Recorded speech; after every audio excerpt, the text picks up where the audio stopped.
నమస్తే లింగారెడ్డి గారు. నమస్తే అండి. మీకు తులసిరెడ్డి గారికి, వెంకటేశ్వర రెడ్డి గారికి, శాస్త్రి గారికి, వీక్షకులకు అందరికీ నమస్కారం. లింగారెడ్డి గారు, మీరు తులసిరెడ్డి గారు చెప్పింది విన్నారు కదా, అంతర్జాతీయ రాజధాని అవసరం లేదు, ప్రజల రాజధాని ఇప్పుడు అర్జెంట్ గా కావాలి. ఎందుకంటే రాజధాని విషయంలో రాజకీయాల కన్నా కూడా యువత భవిష్యత్ చాలా ఇంపార్టెంట్, ఏపీ భవిష్యత్ ఇంపార్టెంట్ అనేది అందరి మాట. సో ఏమంటారు అంటే, ఎప్పటికీ రాజధాని అనేది కంక్లూడ్ అవుతుంది, టైం లైన్ ఏమైనా ఉందా, ఏం చెప్తారు టీడీపీ? రాజధాని ఎక్కడ ఉండాలనేది అది ఆల్రెడీ డిసైడెడ్. అమరావతి రాజధానిలో కదా జగన్మోహన్ రెడ్డి కూడా పరిపాలన చేస్తున్నాం. అవును, ఆయన సెక్రటరేట్ మరి అమరావతిలో ఉండే సెక్రటరేట్ కదా ఎప్పుడో ఒకసారి పోయినా అక్కడ పోయేది. అసెంబ్లీ అమరావతిలోనే కదా ఆయన నడిపింది. మరి కౌన్సిల్ కానీ, మంత్రుల ఛాంబర్లు కానీ, తర్వాత డీజీపీ ఆఫీస్ కానీ, ఇంకా చాలా కార్యాలయాలు కానీ, ఇవన్నీ సొంత బిల్డింగ్లే. వాటి నుంచే కదా ఆయన అమరావతి రాజధానిగానే పరిపాలన చేస్తుంది. ఇంకోటి ఏంటంటే విభజన చట్టంలో ఏ క్యాపిటల్ అనేది, ఏ క్యాపిటల్ అంటే ఒక క్యాపిటల్, ఇప్పుడు 3 క్యాపిటల్స్ అని కాదు. పేరు సరే, పేరు రాష్ట్ర ప్రభుత్వం ఏ పేరు డిసైడ్ చేస్తే ఆ పేరును ఆటోమేటిక్గా చట్టాల్లో, రాజ్యాంగంలో పొందుపరచుకోవచ్చు. లొకేషన్ అనేది ఆల్రెడీ ఫిక్స్ అయిపోయింది, నిర్మాణం మొదలైంది. ఇప్పుడు మొత్తం శాసనసభ, కౌన్సిల్, తర్వాత సెక్రటరియట్, హైకోర్టు, ఎమ్మెల్యేలు, ఎమ్మెల్సీలు, మంత్రులు, ఐఏఎస్ అధికారుల క్వార్టర్స్ అన్ని కూడా రెడీ అవుతున్నాయి. హైకోర్టు పోయినప్పుడు కూడా హైకోర్టు ఏం చెప్తుంది, ఇన్ని వేల కోట్లు ఖర్చు పెట్టినారు, దాన్ని ఏ విధంగా వృధా చేస్తారు రాజధాని లేకుండా అని చెప్పడం జరిగింది. ఇంకోటి ఏంటంటే ఆయన శాసనసభలో ఏం చెప్పినాడు, రాజధాని అనేది విజయవాడ, గుంటూరు మధ్యలో ఉండాలా, మినిమం 30 ఎకరాలు పోయి ఉండాలా, నాకు ఎటువంటి దీంతో మరి డిస్ప్యూట్ లేదని చెప్పినాడు. ఆ తర్వాతనే కదా చంద్రబాబు నాయుడు గారు రాజధాని పెట్టింది. రైతుల విషయానికి వచ్చినప్పుడు చాలా మంది ఏమనుకుంటారంటే 30,000 ఎకరాలు ఎందుకు అంటారు. 30,000 ఎకరాల్లో 40-45% రోడ్లకు పోతుంది, రోడ్లకు, పార్కులకే పోతుంది. మిగిలిన 60% కూడా రైతులకు ఇవ్వాలి కదా. రైతులకు ఇవ్వంగా పోతే 10,000 ఎకరాలు కూడా మిగలదు. అది చాలా మందికి అర్థం కావాలి. 30,000 ఎకరాలు అనుకుంటున్నారు. చివరికి ప్రభుత్వానికి కానీ, భవిష్యత్తు కానీ ఉపయోగపడేటువంటి ఏరియా 10,000 ఎకరాల కంటే మించదు. ఇప్పుడు హైదరాబాద్ పోల్చుకున్నప్పుడు ఏమవుతుందంటే, మనం నిజాం కాలం నాటి పెద్ద పెద్ద భవనాలు కానీ, లేకపోతే ఆస్తులు కానీ, లేకపోతే ఖాళీ స్థలాలు కానీ చాలా ఉన్నాయి. వేల కోట్లు కాదు, లక్షల కోట్లలో ఆస్తులు, భవనాలు, విలువైనటువంటి స్థలాలు నిజాముల కాలం నుంచి మనకు వారసత్వంగా వచ్చాయి. ఇక్కడ అట్ట కాదు కదా, ప్రతి సెంటు మనకు కావాల్సిందే. ఇంకోటి ఏంటంటే, ఎవరు వేరే రాష్ట్రం వాళ్ళు కానీ, వేరే దేశం వాళ్ళు కానీ ఇక్కడికి రావాలంటే ఏదో ఆర్థిక కార్యకలాపాలు కానీ, ఇతర సాంస్కృతిక, లేకపోతే దీనికి ఆటలకు సంబంధించినట్టు కానీ, కల్చరల్ కానీ, ఎవరు రావాలన్నా కూడా సిటీ అనేది ఒకటి ఉండాలి. ఎప్పుడైనా ఒకటి గుర్తుపెట్టుకోండి, సిటీ అనేది లేకపోతే అది ఏ కార్యకలాపాలు రారు, ఎవరు రారు. దానికి కావాల్సినటువంటి హంగులు, అవసరాలను బట్టే చంద్రబాబు నాయుడు గారు తయారు చేస్తున్నారు. ఇంకోటి ఏంటంటే, ఇది పనికొస్తుందని చెప్పి మద్రాస్ ఐఐటి వాళ్ళు కూడా రిపోర్ట్ ఇచ్చినారు. నదీ పరివాహక ప్రాంతం ఎంతవరకు ఉంటుంది, 100 మీటర్లు ఉంటారు. ఇది కట్టేది ఇక్కడ నది నుంచి 6 కిలోమీటర్ల దూరంలో కడుతున్నారు. తర్వాత ఆయన ఇల్లు ఉండేది ఇక్కడ కృష్ణానదికి 1 కిలోమీటర్ దగ్గరలోనే ఉంది. మరి ఆయన ఇల్లు మునిగిపోలేదే. తాడేపల్లిలో ఉండే ఆయన ఇల్లు మునిగిపోలే, పక్కన ఉండే ఉండవల్లి మునిగిపోలే. 6 కిలోమీటర్ల దూరంలో ఉండే కొత్త రాజధాని ఎందుకు మునిగిపోతుంది? అవి కాదు.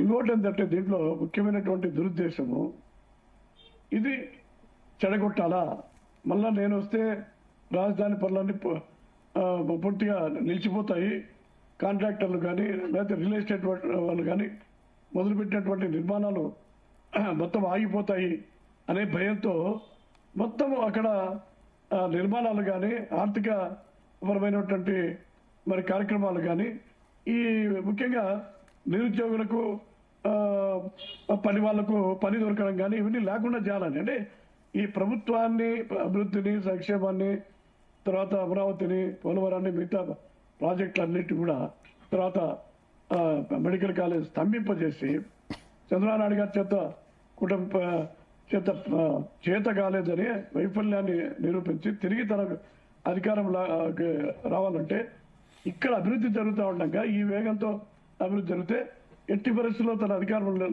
రాలేదు. కాబట్టి ఏ విధంగా మెడికల్ కాలేజ్ వాళ్ళు పీపీపీ మోడ్లో కట్టేదానికి ముందుకు వస్తుంటే వాళ్ళు బెదిరించి మిమ్మల్ని జైల్లో పెడతా ఆ మెడికల్ కాలేజ్ నడిపితే అని చెప్పే పద్ధతిలో ఈరోజు రాజధాని విషయంలో కూడా ఆయన ఆ విధంగా మొదలు పెట్టడం జరుగుతుంది.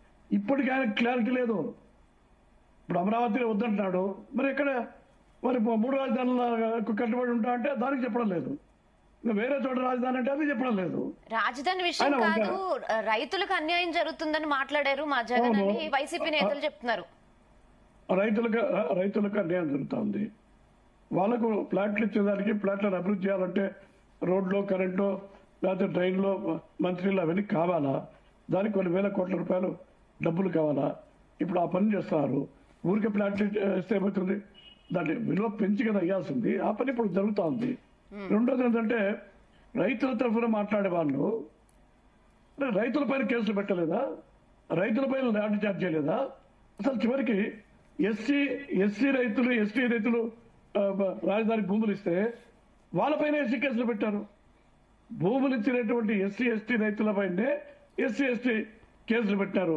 ఎన్ని వేల వందల కిలోమీటర్లు తిరుపతికి అక్కడ ఇక్కడ పాపం మహిళలు, వృద్ధులు, రైతులు పాదయాత్రలు చేసి వాళ్ళ కాళ్ళండి పోతే షుగర్ ఉండే వాళ్ళు, బీపీ ఉండే వాళ్ళు నెలల కొద్దీ మరి పాదయాత్రలు చేస్తే కొంచెం కూడా కనికరలేదు. ఆ రోజు తులసిరెడ్డి గారు కూడా తిరుపతి నుంచి కూడా మాట్లాడారు. జగన్మోహన్ రెడ్డి, నువ్వు ఒకసారి పులివెందుల నుంచి కారులో వైజాగ్ తెలుస్తుంది ఎంత కష్టమో, దాదాపు 800 కిలోమీటర్లు, 1000 కిలోమీటర్లు ఉందని చెప్పి. ఇక్కడ ఒకటి గుర్తు, ఆయన ఏమంటాడు, దీంతో సుప్రీంకోర్టు జోక్యం చేసుకోవాలంట. అరే నీ వినాశనానికి సుప్రీంకోర్టు మద్దతు పలకాలనా? నీ ఓట్ల రాజకీయానికి ఎన్డీఏ ప్రభుత్వాన్ని పడగొట్టే ప్రయత్నంలో సుప్రీంకోర్టు జోక్యం చేసుకోవాలనా? ఎంత హాస్యాస్పదంగా ఉందో చూడండి. ఇంకొకటి కూడా ఇక్కడ అర్థం చేసుకోవాల్సింది ఏంటంటే, ఆయన చంద్రబాబు నాయుడు గారు శనివారం ఆదివారం ఎందుకు పోతాడు హైదరాబాద్? మరి నువ్వు లోటస్ పాండ్లో ఎన్ని సంవత్సరాలు ఉన్నావా? అసలు ఈ ఆంధ్రప్రదేశ్ మొగమే జిల్లా, విజయవాడ మొగం జిల్లా, ఇప్పుడు బెంగళూరులో ఎన్ని సంవత్సరాలు ఉంటావు? అంటే ఏదో ఒకటి అనవసరమైనటువంటి విషయాన్ని రేకెత్తించి ప్రజల భవిష్యత్తు ఎట్లనబాయి అసలు ఇప్పుడు ఉండేటువంటి పరిస్థితినే నాశనం చేస్తానికి ఆయన పూనుకున్నాడు. ఇంకోటి నేను అడుగుతున్నా, ఆయన 3 రాజధానుల విషయాన్ని ఆమోదించుంటే నీకు విశాఖపట్నంలో పరిపాలన రాజధాని, మరి అక్కడ ఎందుకు నీ అభ్యర్థులు ఎమ్మెల్యేలు గెలిచలే? విజయవాడలో శాసన రాజధాని అంటావు, మరి గుంటూరు, కృష్ణా జిల్లాలో ఎందుకు నీ అభ్యర్థులు గెలిచలే? కర్నూలులో న్యాయ రాజధాని అనేవు, మరి కర్నూలు కానీ రాయలసీమలో కానీ ఎందుకు నీ అభ్యర్థులు గెలిచలే?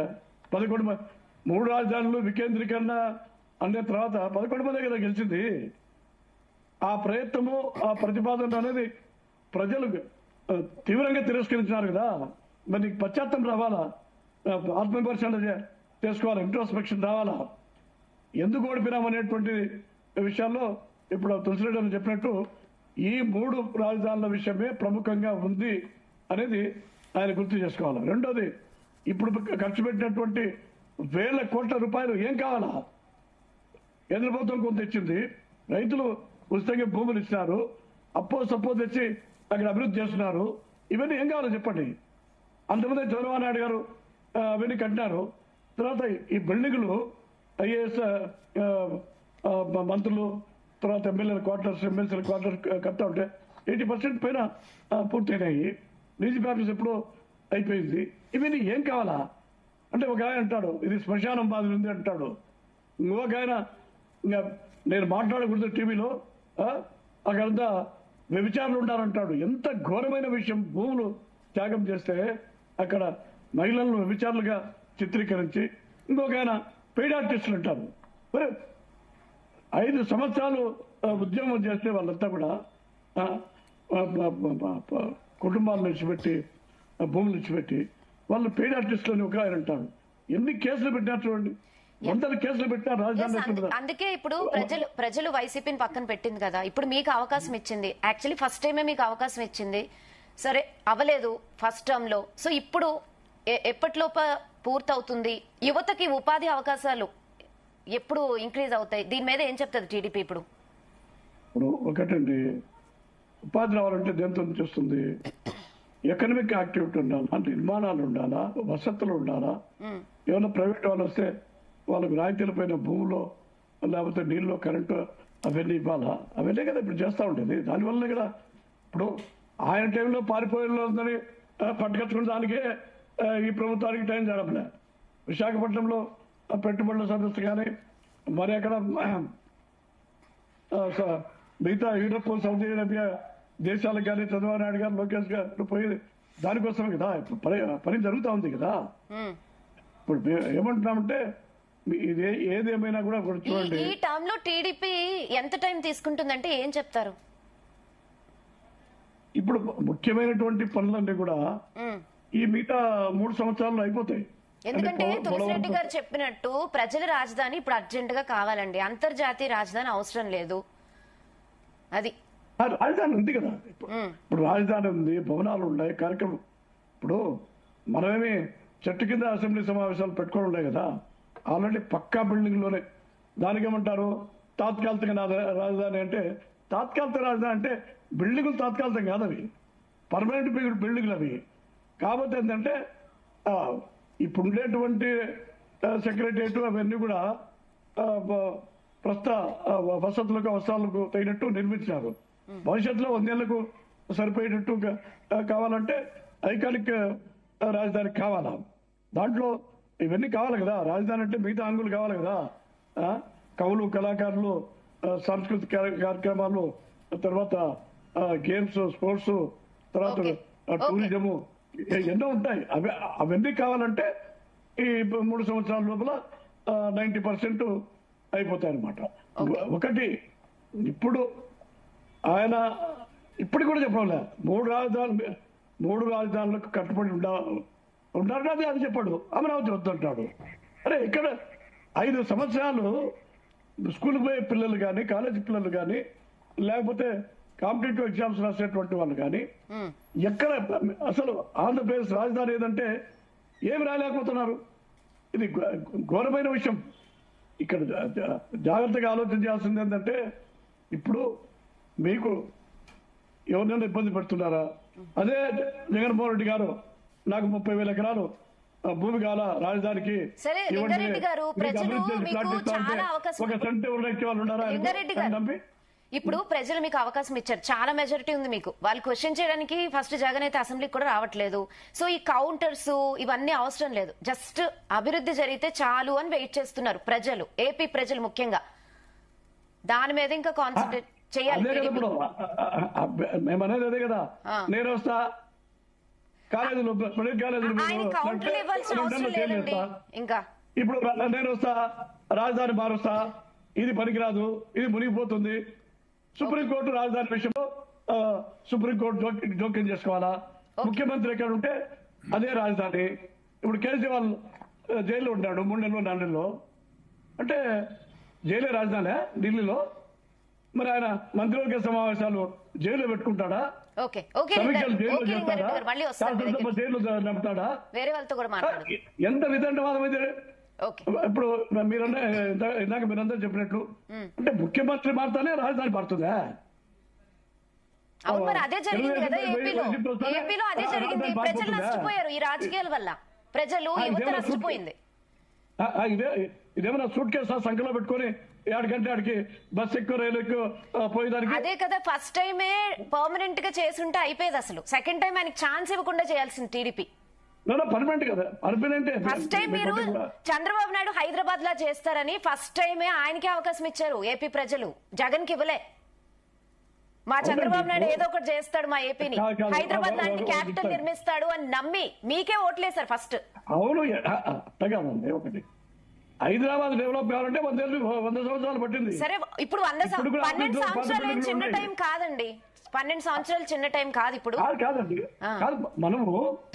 మనం వేల కోట్ల డెఫిసిట్ లో అప్పులన్నీ కూడా ఎస్, ఇప్పుడు కేంద్రంలో బీజేపీ కూడా ఉంది. మీరు ఆయనతో పొత్తులో ఉన్నారు. మీరు వాళ్ళ నుంచి సాయం చేసుకుని ఈసారి డెఫినెట్ గా ఏపీ ప్రజలకి అయితే న్యాయం చేయాలి, చేస్తామని నమ్ముతున్నాం. చేస్తాము. 5 ఏళ్లలో అభివృద్ధి అంటే Okay. మీరు ఒకటి గుర్తు పెట్టుకోండి. ఇప్పుడు అంటే మీకు మాకు నెక్స్ట్ అన్ని కూడా మీకే కొత్తగా అవకాశం కావాలి. ఇవ్వాలంటారా? అన్ని కొత్తగా కావాలి కదా, అన్నికి కొత్త కావాలా? నెక్స్ట్ టైం కూడా అవకాశం ఇచ్చేలా మీరు చేసుకోవచ్చు డెఫినెట్ గా. చూడాలి కాబట్టి అది కూడా మీ చేతిలోనే ఉంది, టీడీపీ చేతిలోనే ఉంది అది కూడా. తులసిరెడ్డి గారు అయితే మేము వస్తాం అంటున్నారు, మరి చూద్దాం. ఓకే లింగారెడ్డి గారు, మమ్మల్ని మనశాంతిగా పని చేసుకొనిస్తే మీకు మెజారిటీ ఉందండి, మీరు మనశ్శాంతిగా చేసుకోవచ్చు. మీరు కౌంటర్లతో దాంతో ఇబ్బంది పడాల్సిన అవసరమే లేదు. మొత్తం ప్రజలు మీ పక్షానే ఇచ్చేసారు టోటల్ గా, ప్రతిపక్షమే లేదు, ఉన్న ఆయన అసెంబ్లీకి రావట్లేదు. ఓకే ఒకటండి, మెజార్టీతోనే అన్ని సమస్యలు పరిష్కారం కావు. మెజార్టీ ఉందని లేని డబ్బులు రావు కదా, మెజార్టీ ఉందని లేని బడ్జెట్ రాదు కదా. మెజార్టీ ఎందుకంటే నిర్ణయాల వరకు, పరిపాలన వరకు మెజార్టీ సరిపోతుంది, కానీ అభివృద్ధి చేయడానికి ఖచ్చితంగా ఆర్థికం అనేది ప్రధానమైనటువంటి అంశం. ఓకే, అది ఉండి ఇటెవరో సైంధవుల మాదిరి అడ్డపడతా ఉంటే సైంధవులకి ఏం గతి పట్టింది? కృష్ణుడు చక్రం వేస్తే పొద్దుగురు కింద అని చెప్పి అతను దాక్కున్నాడు. చక్రం పక్క పోతానే మళ్ళా వెలుతురు వచ్చింది. వెలుతురు వస్తానే సరే ఈసారి చాలా తక్కువ టైం ఉంది ఏపీ ప్రజల దగ్గర క్యాపిటల్ విషయంలో మాత్రం. శాస్త్రి గారి దగ్గర కూడా వెళ్దాం ఒకసారి లింగారెడ్డి గారు. యా నమస్తే శాస్త్రి గారు.